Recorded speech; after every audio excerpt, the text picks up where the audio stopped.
దైవ మర్మములు. సహోదరుడు భక్తి సింగ్ గారి అనుభవంలో దేవుడు ఆయనకు బయలుపరిచిన దైవ మర్మములు.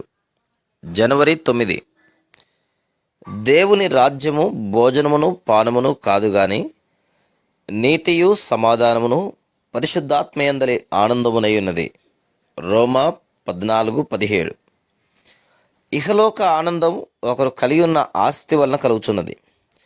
తాము కోరినదెల్లా తమకు లభించినచో సంతోషించగలమని మనుషులు తలంచుదురు.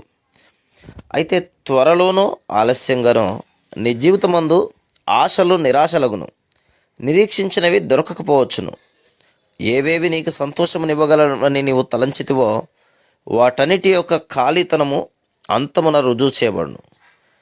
పాపుల కొరకై మరణించిన జీవము గల ప్రేమగల మన రక్షకుడైన యేసుక్రీస్తు ప్రభు మాత్రమే నీకు సంతోషమునివ్వగలవాడు. అయితే ఆయనిచ్చు సంతోషం ఇహలోక సంబంధమైనది కాదు కానీ తన స్వంత పరలోక సంతోషమే.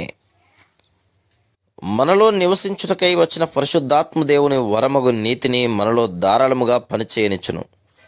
ఆ నీతియే మన సంతోషము సమాధానములకు మూలమగుచున్నది.